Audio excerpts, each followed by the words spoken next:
네.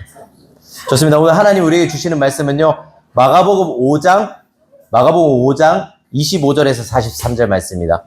마가복음 5장 25절에서 34절 말씀입니다. 마가복음 5장 25절에서 34절 말씀입니다.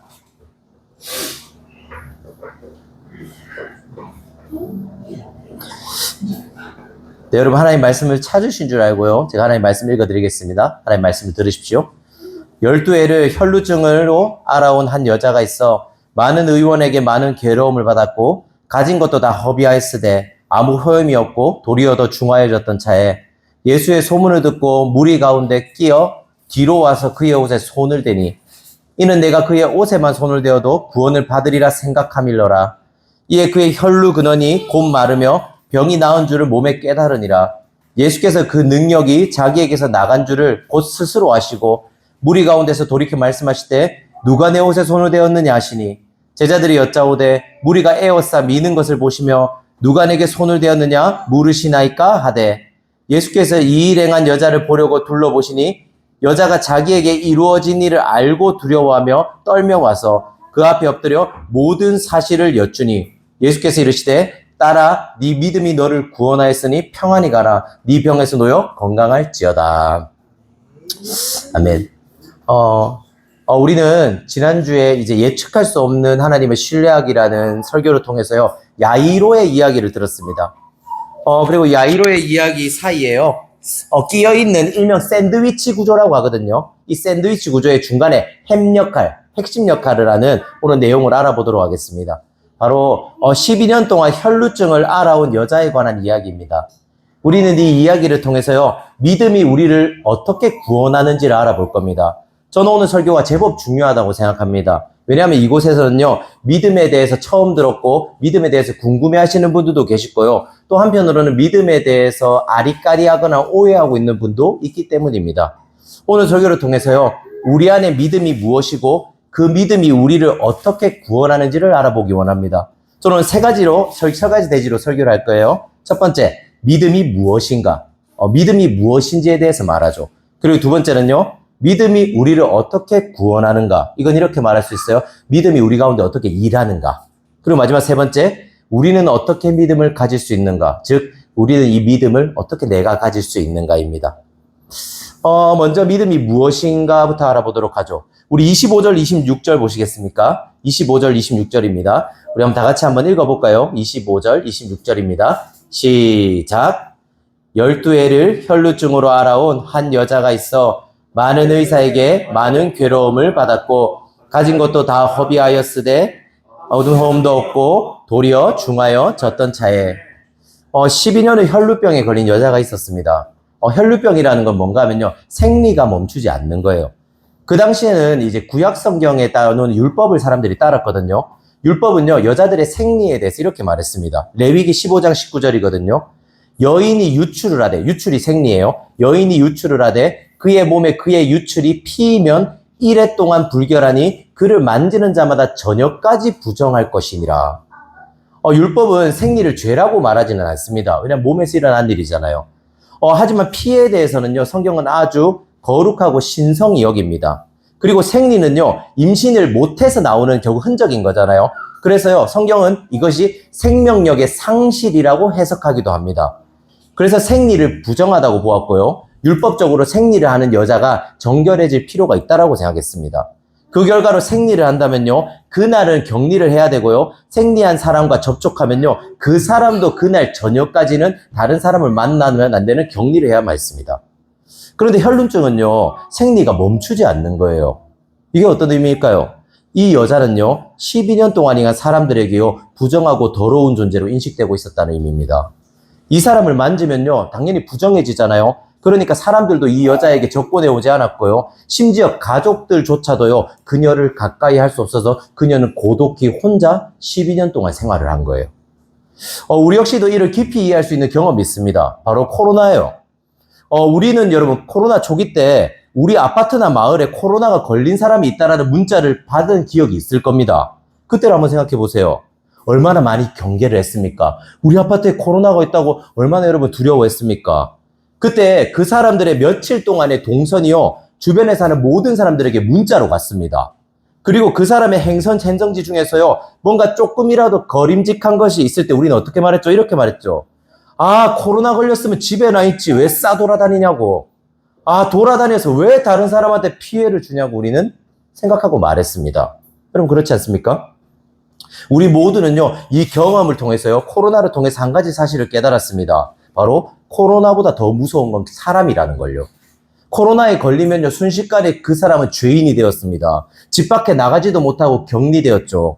사실 의료상의 명목이었지만요, 인격적으로 취급받지 못했습니다. 코로나에 걸리면요, 한 사람으로 여김받는 게 아니라 사람들은 나를 괴물처럼 여겼습니다. 가까이 오지 말라고요. 코로나보다 더 무서운 게 뭐였죠? 사람들의 시선과 인식이었던 거죠. 이 여인은요, 이 같은 일을 무려 12년 동안 겪은 겁니다. 사람들은 그녀에게 가까이 가는 걸 두려워했고요. 그녀를 한 사람으로 취급하는 게 아니라 뭘로 취급했죠? 괴물처럼 취급했습니다. 이런 고통 가운데요, 그녀는 병을 고치기 위해서요, 많은 의사를 찾아다녔다고 말해요. 하지만 성경은 뭐라고 말하는지 아십니까? 26절이거든요. 한번 들어보세요. 많은 의사에게 많은 괴로움을 받았고 가진 것도 다 허비하였으되 아무 효험이 없고 도리어 더 중하여졌던 차에, 그 당시 의료기술은 지금처럼 발달하지 않았고요, 전문적이지도 않았습니다. 흔히 말해서 그 당시에 의사를 찾아간다고 해도 이런 식이었어요. 우리 옛날에 이런 말 아세요? 상처난데 된장 바르면 낫는다고.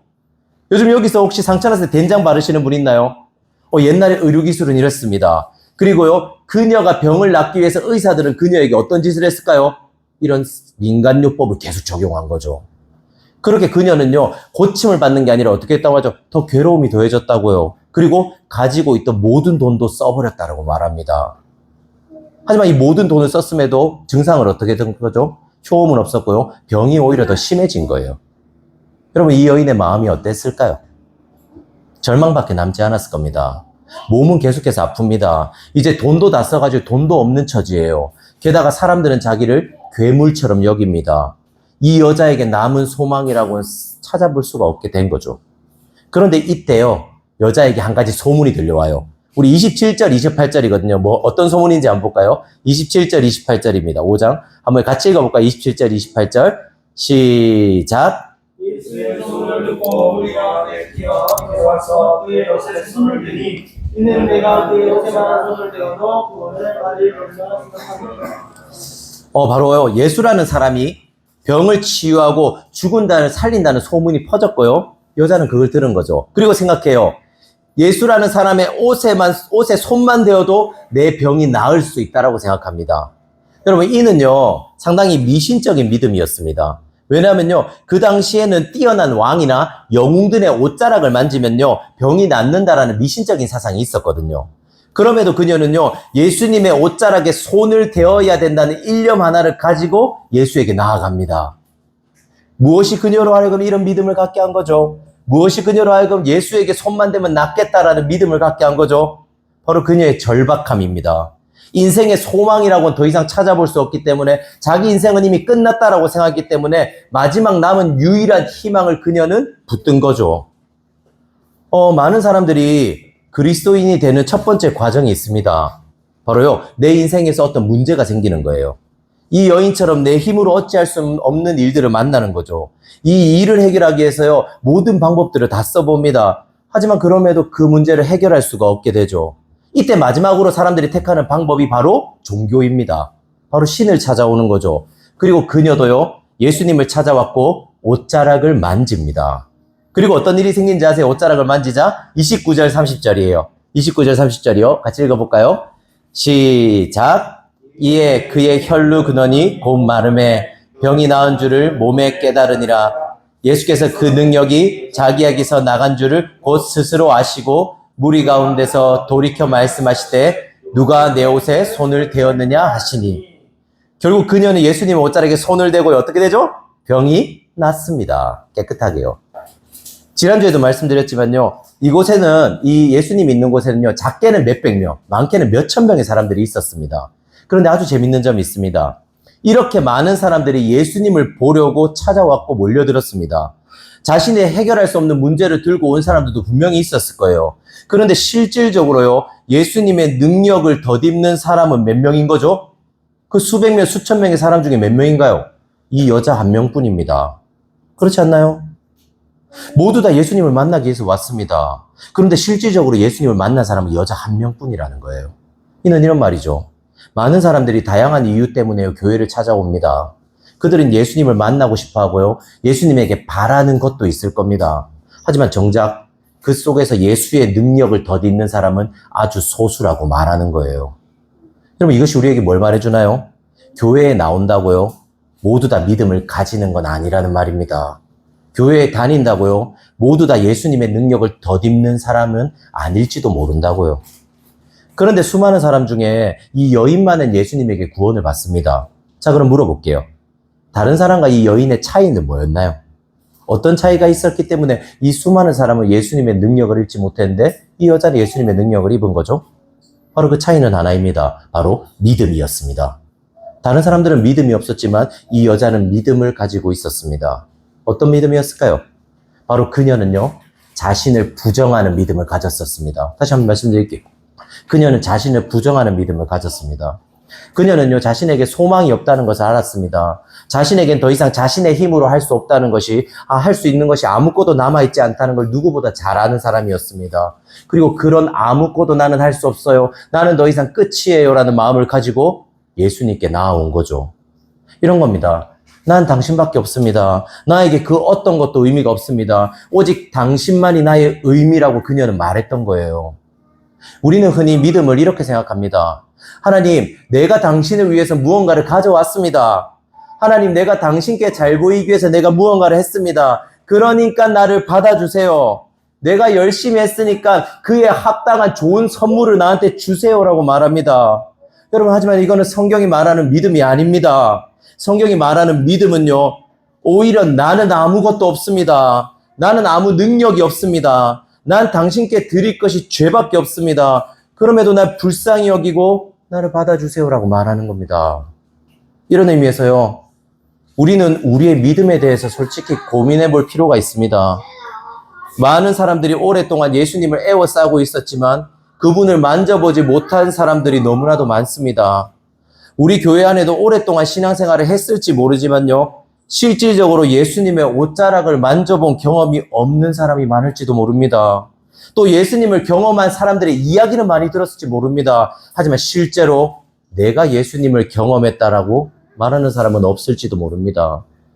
결국 우리가 실질적으로 믿음을 가지지 못하는 이유가 무엇인 거죠? 우리를 부정하지 않기 때문입니다. 우리는 예수님께 내게 당신밖에 없어요라고 말하지 않습니다. 나를 위해서 예수님이 필요해요라고는 말하지만 오직 예수님 당신만을 원해요라고 말하지 않습니다. 예수님만으로는 충분한 인생이에요, 이렇게 우리는 말하지 않는다는 거죠. 그래서 성경은 말하는 겁니다. 너를 부정하고 너를 부인하고 어떻게 하라고요? 예수님께 오라고요. 이것이 성경이 말하는 믿음이라고 말하는 겁니다. 두 번째 대지예요. 그렇다면 믿음이 우리를 어떻게 구원할까요? 이건 이런 말할 수 있죠. 믿음이 우리 안에서 일하는 방식입니다. 예수님의 옷에 손을 대자마자 그녀의 병은 즉각적으로 낫게 됩니다. 여기서 우리는 예수님의 능력을 볼 수 있어요. 성경에서는요, 단 한 사건만 제외하고 모든 경우에요, 예수님의 치유가 단번에 일어납니다. 예수님의 능력은요, 즉각적이에요. 그분이 하시고자 하는 일은요, 반드시 하는 분이라는 걸 보여주는 거죠. 여인은요, 자신이 바라던 것을 이뤘습니다. 예수님께 왔더니요, 몸이 깨끗하게 낫게 된 거예요. 이제 뭘 하면 되죠, 여러분? 나았으니까 좋아하면서 집에 가면 됩니다. 내가 했던 목적을 이뤘으니까요. 그런데 예수님이 그녀에게 어떻게 하는지 아십니까? 우리 30절에서 32절인데 한번 보시겠습니까? 30절에서 32절입니다. 한번 제가 읽어드릴게요. 들어보세요. 예수께서 그 능력이 자기에게서 나간 줄을 곧 스스로 아시고 무리 가운데 돌이켜 말씀하시되 누가 내 옷에 손을 대었느냐 하시니 제자들이 여짜오되 무리가 에워싸 미는 것을 보시며 누가 내게 손을 대었냐 물으시나이까 하되 예수께서 이 일을 행한 여자를 보려고 둘러보시니 예수께서 자신의 능력이 나간 걸 아셨습니다. 그리고 누가 나에게 손을 댔냐면서 나의 옷자락에 손을 댄 여자를 찾으십니다. 여러분, 예수님은 이 여자를 왜 찾았을까요? 진짜 누가 자기의 옷에 손을 댔는지 몰라서 여자를 찾았을까요? 한번 잘 들어보세요. 예수님은요, 그녀가 단순히 병에서만 치유받기를 원하지 않으셨습니다. 그녀가 진짜 필요로 하는 것을 주고 싶으셨어요. 그녀에게 진짜 필요한 게 뭐였을까요? 바로요, 예수님과의 관계와 공동체 안에서의 회복이었습니다. 다시 한번 말씀드릴게요. 그녀에게 진짜 필요한 거는 자신의 병이 낫는 것뿐만 아니라요, 예수님과의 관계를 가지는 거고요, 공동체 안에서 관계가 회복되는 거였습니다.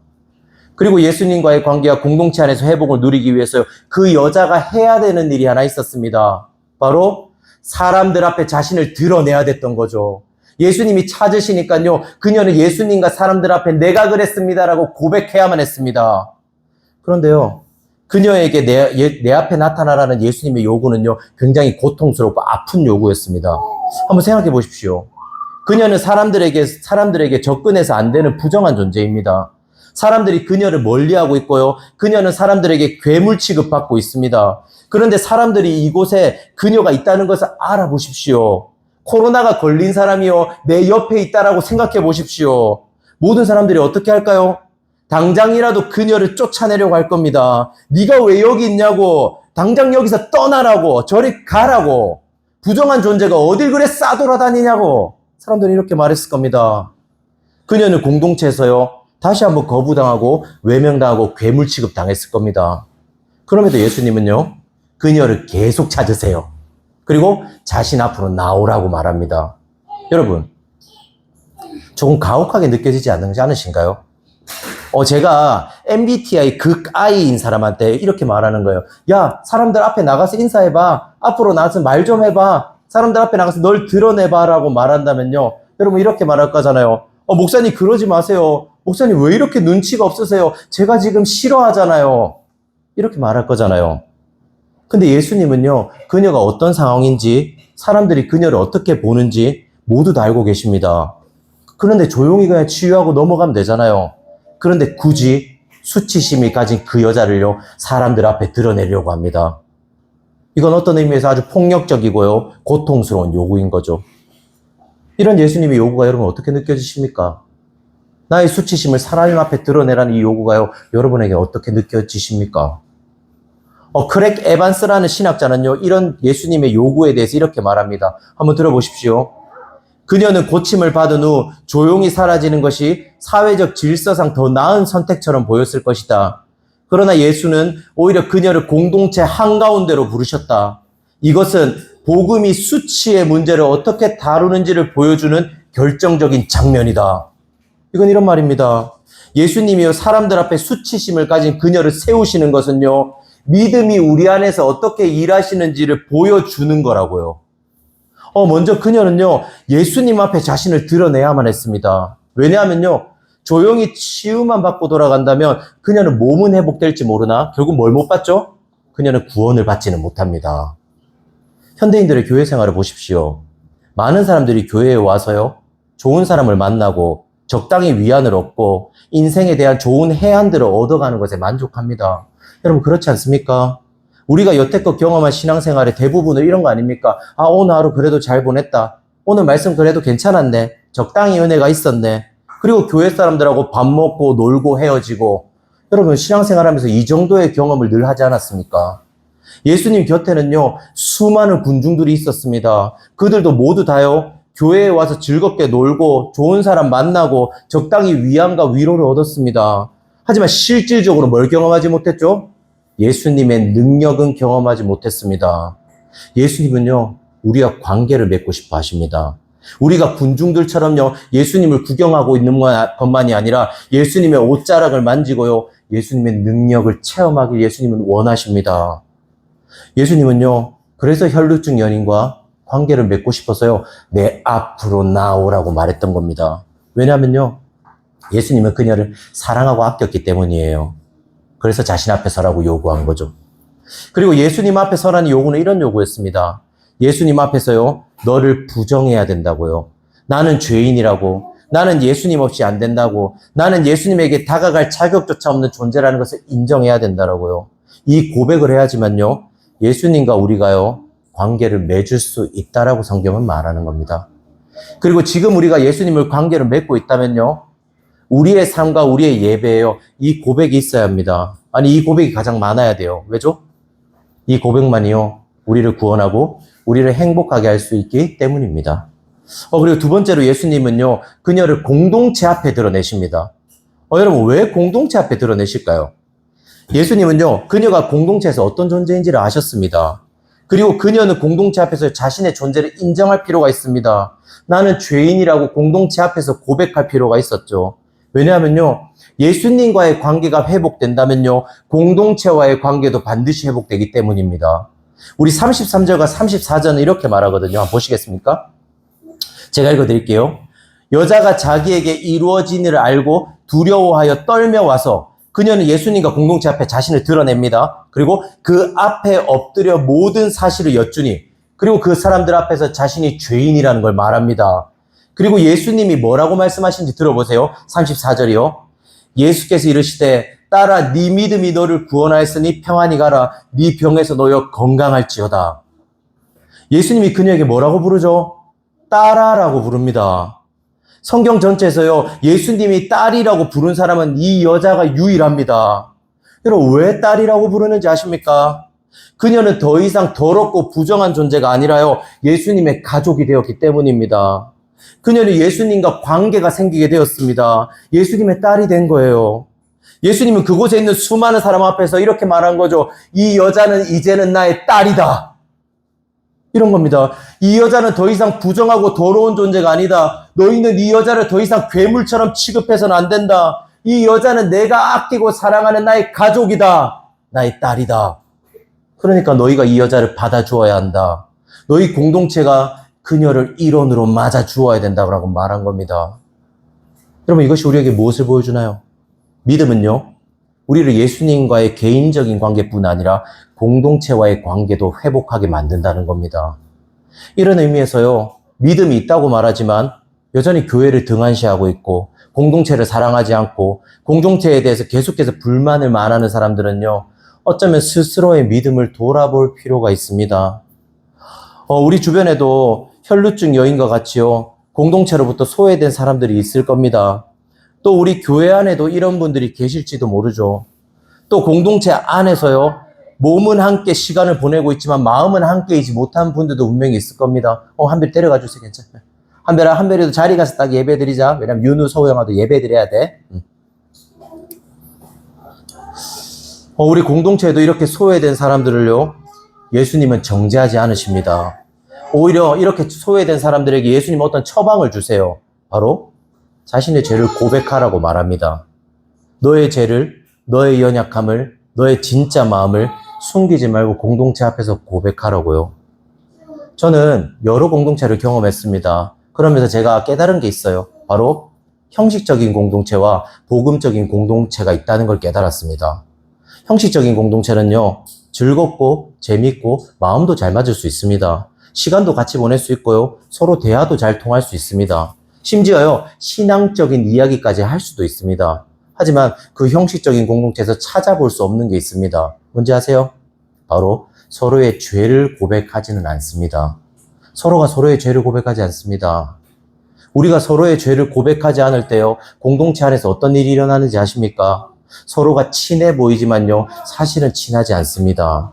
서로가 서로를 받아주는 것처럼 보이지만요, 사실은 서로를 향해서 억지로 서로가 애를 쓰고 있습니다. 서로가 이해해주는 것처럼 보이지만요, 실제로 서로에게요, 진짜 나를 보여주지 못하고 계속해서 가면을 쓰게 됩니다.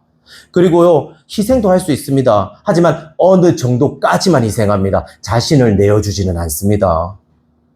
서로의 죄를 고백하지 않는 공동체는요, 결국 서로의 마음을 알 수가 없습니다. 함께 있어도요, 진짜 마음속 깊은 곳에서요, 서로를 향한 끌림은요, 절대 확인할 수가 없습니다. 이런 거예요. 그냥 서로 나이스한 관계가 되는 거예요. 그냥 적당히 좋은 관계. 저 역시도요, 이런 공동체를 깊이 경험해 봤습니다. 그래서 저의 경험담을 말해줄 수 있을 것 같아요. 한번 들어보세요. 제가 이런 경험담을 경험한 공동체는요, 바로 저희 가정입니다. 하나님이 만드신 첫 번째 공동체가 바로 가정이거든요. 아내와 저는 누리는 교회를 목회하기 전에도요, 서로 제법 대화가 많았습니다. 육아 얘기도 많이 했고 애가 셋이잖아요. 그리고 육아 얘기가 할 게 많단 말이에요. 그리고 일상 얘기도 서로 많이 했습니다. 또 저는 사역자였기 때문에요. 늘 사람들을 만나고 사람들을 다루는 일을 했죠. 그렇기 때문에 다른 사람에 대해서도 아주 많이 이야기했습니다. 예람이는 여보, 요즘 예람이는 요새 마음이 이렇고 저렇대. 어떻게 기도해 줘야 되겠다. 저희 부부는요, 어느 부부에 뒤지지 않을 만큼 많은 대화를 하는 부부였습니다. 하지만 저희가요, 그렇게 많은 대화를 했지만 진짜 우리가 하지 않는 이야기가 있다는 걸 알았습니다. 뭔지 아십니까? 우리는요, 진짜 자신의 마음에 대해서는 얘기하지 않았습니다. 저희는 다른 사람의 마음에 대해서는 그렇게 많이 얘기했음에도요, 진짜 서로 내 마음을 아내에게 얘기하지 않고요, 아내의 마음을 저에게 이야기하지는 않았습니다. 하지만 누리는 교회를 개척하고 나서요, 저와 아내는요, 서로의 마음에 대해서 이야기하기 시작했습니다. 아이들을 재우고 나서요, 한두 시간 정도 서로의 마음을 얘기했습니다. 여러분, 근데 이 과정은 결코 쉽지 않았습니다. 들어보세요. 왜 쉽지 않은지 아십니까? 서로가 각자의 시간을 포기해야 되거든요. 여러분, 육퇴하고 나면 뭐가 하고 싶죠? TV를 보고 싶고, 유튜브를 보고 싶고, 내가 하고 싶은 걸 하고 싶습니다. 근데 아내와 대화하기 위해서는 그 시간을 포기해야 됩니다. 하지만 저는 그렇게 우리는 그 시간을 포기하고요, 계속해서 대화를 이어갔습니다. 그리고 얘기 속의 가장 큰 주제는요, 바로 서로의 죄에 대한 이야기였습니다. 여보, 나는 이런 염려가 있어. 나는 이런 걱정이 있어. 여보, 나는 이런 두려움이 있어. 여보, 나는 사실 내가 목회를 잘할 수 있을까라고 두렵기도 해. 나는 그리고 당신에게도 너무나도 잘해주고 싶고 당신의 마음을 헤아려주고 싶은데 사실 그게 잘 안 돼. 너무 괴로워. 여보, 그리고 나는 우리 아이들을 과연 성경적으로 잘 양육할 수 있을까? 내가 하는 양육법이 과연 성경적일까? 여보, 나 잘할 수 있을까? 두려워. 물론 그렇게 얘기하다가요, 싸우기도 합니다. 죄인이 확실한 거죠. 핀트가 끝나면 바로 싸워요. 그럼에도 포기하지 않고요, 계속해서 서로 마음을 얘기하면서 저희는 그렇게 서로를 이해해가고 있습니다. 여러분, 이것을 맛보고 나니까요, 제가 어떤 것들을 느끼게 되는 줄 아십니까? 이전에는 늘 저를 몰라주고 제 장단에 못 맞추던 아내가요, 되게 부족한 존재로 보였어요. 아, 이 사람 진짜 장단 못 맞추네. 아, 센스 없네. 이렇게 생각했거든요. 근데 이제는 깨달았습니다. 사실은요, 아내가 부족한 게 아니라 제가 아내를 외롭게 했다는 걸요. 저는 교회에서는요, 그렇게 많이 복음 얘기를 해놓고요, 집에 와서는요, 아내와 복음 얘기를 전혀 하지 않았다는 걸 알았습니다. 그러면서 아내가 진짜 외로웠겠다. 그리고 나도 집에 와서는 진짜 외로웠겠다. 우리는 같이 살고 있으면서도 서로를 외롭게 했다는 것을 저는 알게 된 거죠. 제가 이런 대화를 하면서 깨달은 건데요, 이전에는요, 아내와 이런 관계가 될 수 있다는 걸 상상도 못했어요. 아내와 서로 마음을 얘기하고요, 복음을 얘기한다는 게 왠지 낯간지러웠습니다.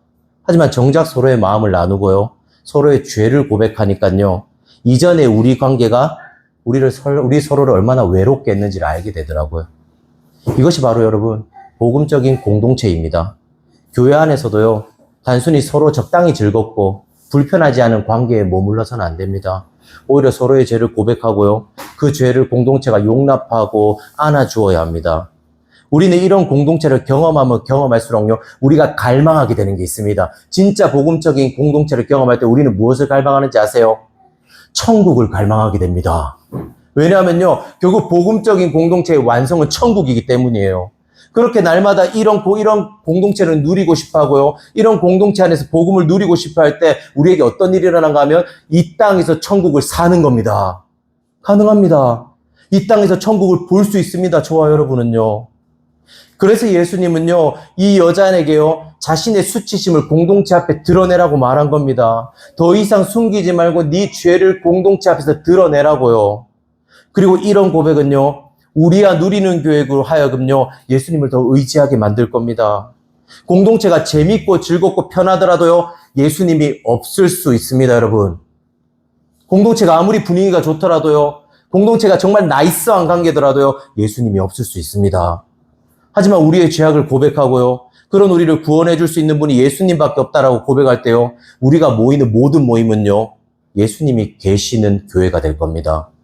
그리고 이건 교회만 말하는 게 아닙니다. 우리 가정, 내가 있는 직장, 그리고 내가 있는 모든 공동체에 그것이 천국이 되는 겁니다. 사랑하는 여러분, 저는 누리는 교회가 진실로 이런 공동체가 되길 원합니다. 사실 여러분들은 아실지 모르지만요, 저는 이런 공동체를 갈망하기 때문에요. 사실 교회를 개척했습니다. 저는 제가 목사로서 제가 뭔가를 멋지게 하고요. 잘하는 것도 좋겠지만요. 잘 못하는데요. 사실 더 좋은 것은요. 저의 죄를 고백할 수 있는 누리는 교회가 있다는 게 너무나도 행복합니다. 또 여러분에게 감사한 것도 있어요. 늘 저의 죄 고백을 듣고요.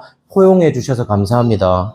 늘 연약한 자의 고백을 안아주시고 이해해 주시는 여러분에게 감사해요. 저는 연약한 목사지만요. 그런 저를 여러분이 받아주고 용납해주고 포용해주기 때문에요. 저는 날마다 복음을 누릴 수 있게 되었습니다. 그리고 교회를 다니면서요. 여전히 자신의 마음을 시히 고백하지 못하는 여기 있는 분들에게도 말씀드리고 싶습니다. 여러분, 숨지 마십시오.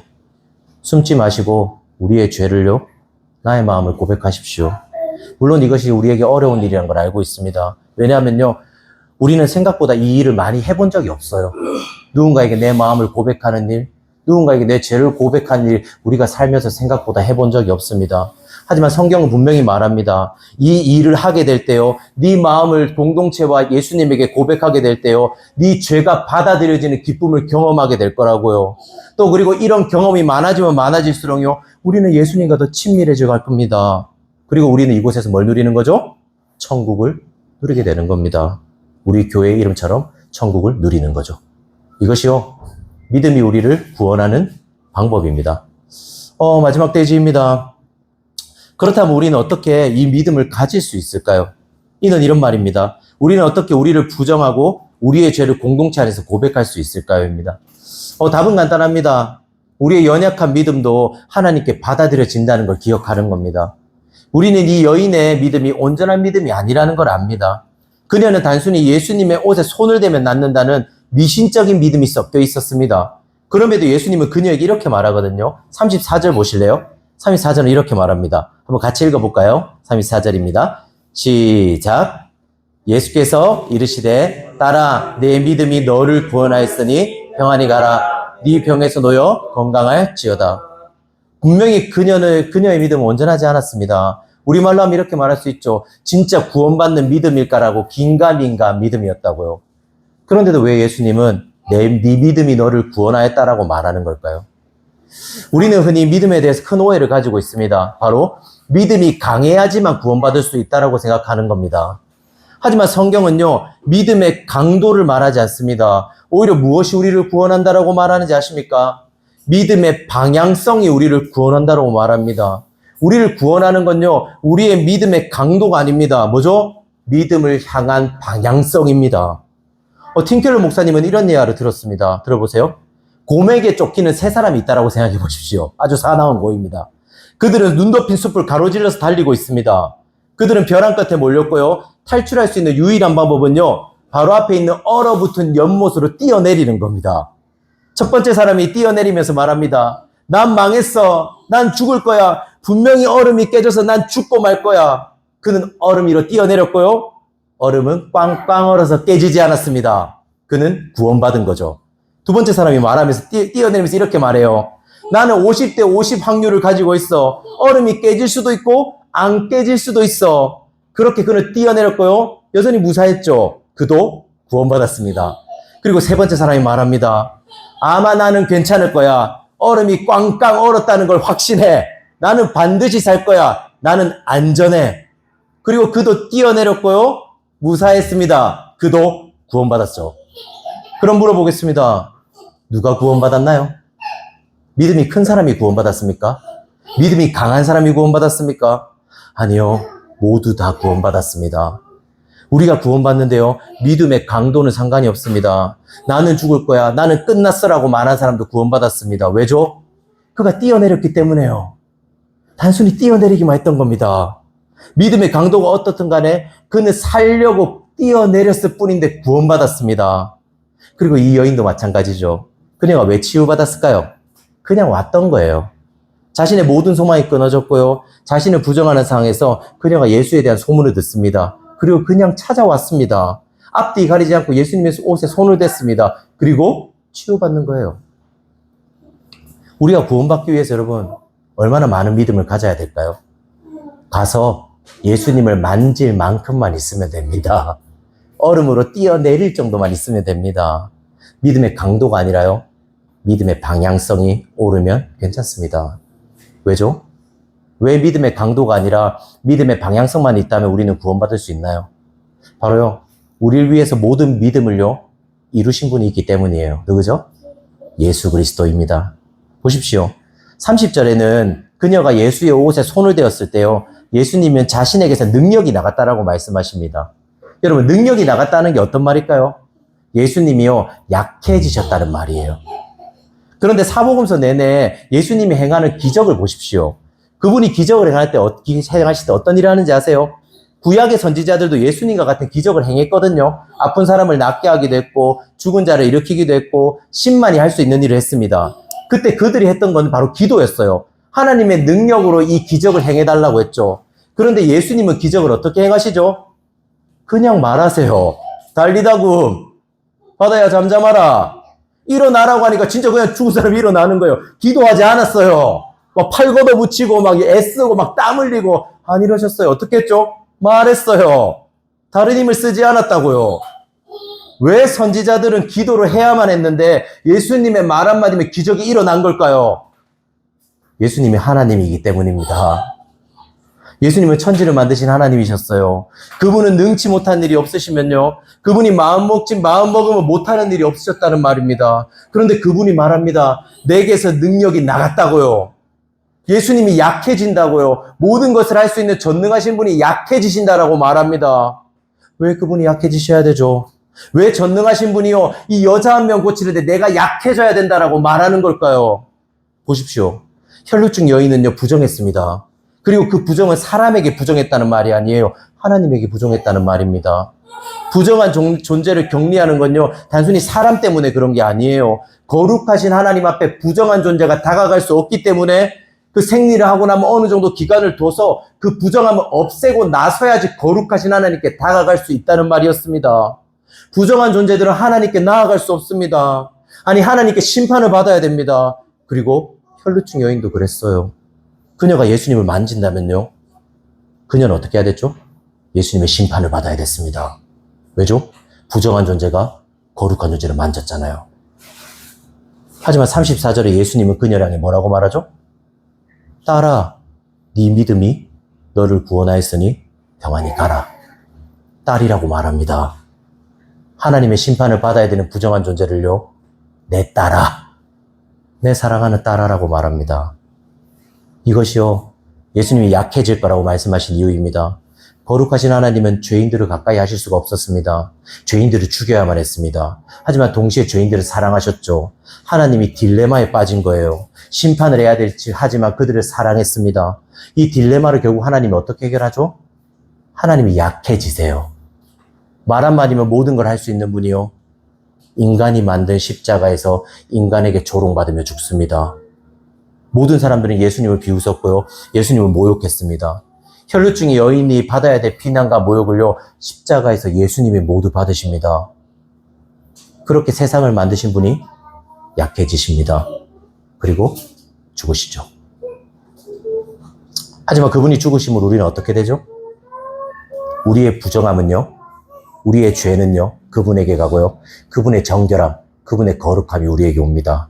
그렇게 우리는요, 정결한 예수님의 자녀가 되는 겁니다. 혈루증 여인의 믿음은요, 결코 완전하지 않았습니다. 오히려 부족하고 연약한 믿음이었죠. 하지만 그녀는 믿었습니다. 예수님이라면 자기를 구원해 줄걸요. 그렇게 예수님의 옷자락을 잡은 거예요. 그녀의 믿음의 강도는 약했습니다. 하지만 그녀의 믿음의 방향성이 그녀를 구원했습니다. 그리고 그녀는 자신을 구원하신 예수님의 부름 앞에 나아갑니다. 그렇게 예수님과 사람들 앞에 서서 그녀가 뭘 하죠? 자신의 죄를 고백하는 거예요. 나는 죄인입니다. 나는 부정한 존재입니다. 나는 예수님께 받아들여질 자격이 없는 사람입니다. 그런 그에게 예수님은 말하죠. 그 믿음이 너를 구원했다. 내 사랑하는 딸아. 사랑하는 여러분, 여러분은 예수님을 에워싸고 있는 수많은 군중입니까? 아니면 예수님의 옷자락을 만지는 여인입니까? 여러분은 그저 적당히 즐겁고 만족하기 위해서 교회로 오셨습니까? 아니면 진짜 죄가 받아들여지고 죄가 용서받는 기쁨을 누리기 위해서 이곳에 오셨습니까? 그리스도께 오십시오. 그리스도께 오십시오. 부족한 믿음이라도 괜찮습니다. 그 믿음을 들고 예수님께 오십시오. 그분은요, 당신, 저와 여러분을 위해서 약해지셨습니다. 그리고 그분이 약해지셨기 때문에 저와 여러분은 예수님의 가족이 될 수 있게 되었습니다. 우리 이 시간요, 한번 찬양하고 기도했으면 좋겠어요.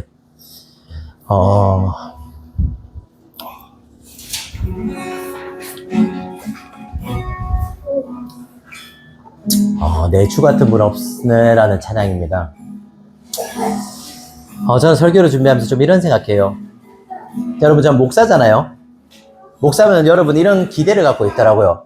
너는 믿음이 좋아야지. 야, 최인권, 너는 믿음이 대단해야지라고 그렇게 저한테 기대를 갖고 계세요. 여러분, 근데 솔직히 말씀드리면요, 저는 그렇게 믿음이 좋은 사람은 아닙니다. 여러분이 생각하는 그런 목사가 아닐 수 있어요. 하지만 그럼에도 제가 어떻게 여기서 설교하고 여러분과 함께 목회를 하는지 아세요? 이런 저도 하나님이 받아주시기 때문이에요. 이런 저희 연약한 믿음도요, 하나님이 받아주시고 나 저를 사랑하는 아들아라고 얘기해주기 때문입니다. 여러분이 믿음이 없어도 괜찮습니다. 오히려 그 없는 믿음을 가지고요, 들고 예수님께 나오십시오. 그분은요, 저와 여러분을 결코 외면하지 않으십니다. 우리 한번 이런 너무나도 좋으신 이런 하나님을요, 우리 이 시간 우리 찬양하고 고백하며 나아갑시다.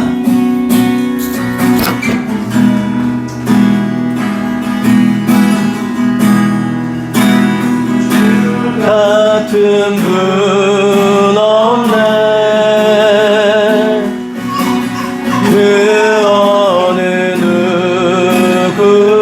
누구도 내 생명 다하도록 주 얼굴만 구하리. 내 주 같은 분 없네. 그 어느 누구도 내 주 같은 분 없네. 기타 위에 오 하나님, 오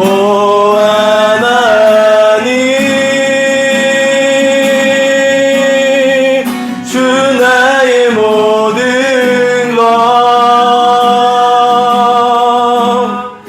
내 주 같은 분 없네.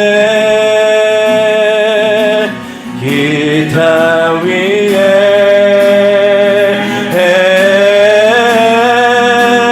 오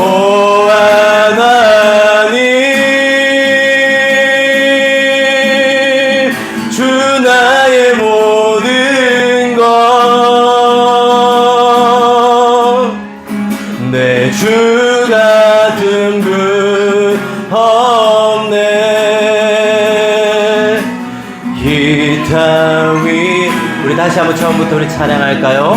내 주 같은 분 없네. 내 주 같은 분 없네. 그 어느 누구도 내 생명 다하도록 주 얼굴만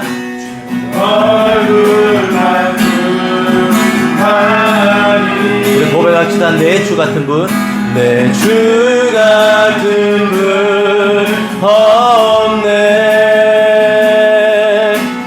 그 어느 누구도 내 주 같은 분 없네. 이 땅 위에 기타 위에 우리 믿음으로 고백합시다. 오 하나님, 오 하나님, 주 나의 모든 것, 내 주 같은 분 없네.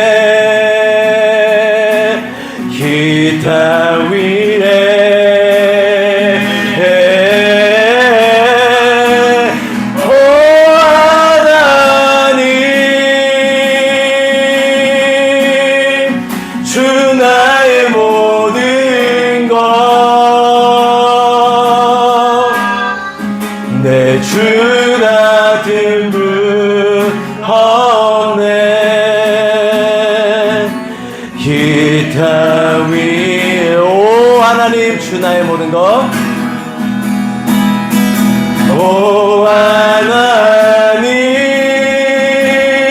우리 믿음으로 고백시다. 주 나의 모든 것 내 주 같은 분 없네. 내 주 같은 분 없네. 이 땅 위에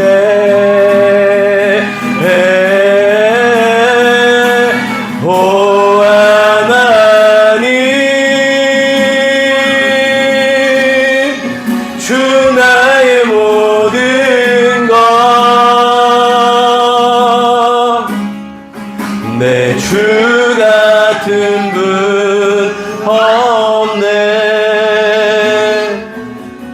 이 땅 위에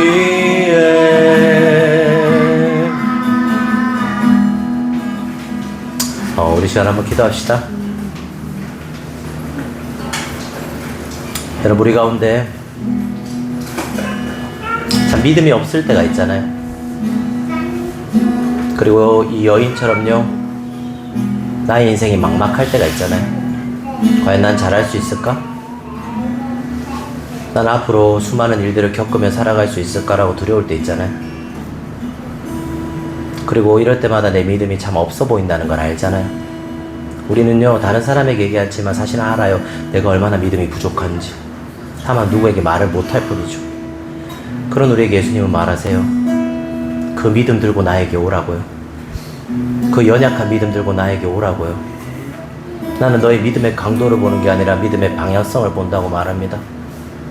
이곳에서 분명히 예수님이 필요하신 분들이 있을 겁니다. 아니 우리 모두에게 예수님은 필요합니다. 우리 한번 이 시간 기도합시다. 하나님 내 주 같은 분은 없습니다. 나는 예수님이 필요합니다. 나는 이 여인처럼 내 병만 낫는 것뿐만 아니라 나는 예수님과의 관계가 필요하고 이 공동체 안에서 내 죄를 고백하며 내가 천국을 이곳에 누리는 그런 관계가 필요합니다라고 예수님 이런 나의 믿음 없음을 용서해 주시고 나를 받아주십시오. 나를 사랑하는 아들 딸이라고 불러주십시오라고 이 시간 우리 한번 예수님 난 예수님 필요합니다라고 고백하며 나아갑시다. 하나님 이 시간 우리 가운데 예수님 필요합니다. 이 시간 우리 가운데 예수님의 사랑과 예수님의 놀라운 은혜와 예수님 우리 가운데 행하신 일들이 우리 가운데 너무나도 필요함을 고백합니다. 하나님 우리 가운데 행하신 일들을 찬양하며 나아갑니다. 하나님 우리에게 예수님이 필요합니다. 하나님 우리는 알고 있습니다. 우리가 얼마나 믿음이 없는지요. 우리의 믿음이 얼마나 연약한지 우리는 알고 있습니다. 이런 연약한 믿음을 두고 예수님께 나아갑니다. 이런 연약한 믿음을 두고 예수님께 또 나아가길 원합니다. 예수님 우리를 받아주십시오. 우리 가운데 이 적은 믿음이라도 받아주시옵고 우리 가운데 또 나를 사랑하는 딸과 아들이라고 말씀해 주십시오. 그리고 이런 예수님께 나아가실 때 우리의 죄악을 고백할 수 있게 됩니다. 예수님 앞에 공동체 앞에 우리의 죄악을 또 고백하기 원합니다. 하나님 우리 가운데 은혜를 베푸시 하나님을 기대하면서 나아갑니다. 예수님 우리를 만나 주십시오. 우리는 예수님이 필요합니다. 우리 가운데 예수님이 필요하고 예수님만 우리의 소망임을 고백합니다. 예수님 우리 누리는 교회 가운데 함께하여 주시옵고 이곳에 있는 모든 자들이 예수 그리스도를 만날 수 있게 도와주십시오. 하나님 아버지 감사합니다. 우리는 우리의 믿음을 어느 정도 알고 있습니다. 참 우리가 믿음이 없다는 걸 알고 있습니다. 하지만 이런 믿음을 들고 예수님께 나아갑니다. 당신은 자신에게 나오는 자를 단 한 사람도 거부하지 않는 분입니다. 그리고 우리는 이런 연약한 믿음을 들고 갔음에도 예수님께 받아들여짐을 합니다. 그리고 이 믿음이 결국 우리의 죄를 고백하게 만들고 우리 공동체 안에서도 우리의 죄를 고백하게 만들 걸 믿습니다. 하나님 우리가 하나님을 더 누릴 수 있게 도와주십시오. 우리 누리는 교회에서 천국을 맛볼 수 있게 도와주십시오. 이 모든 말씀 예수님의 이름으로 기도드렸습니다. 아멘. 축도하겠습니다. 이제는 주 예수 그리스도의 은혜와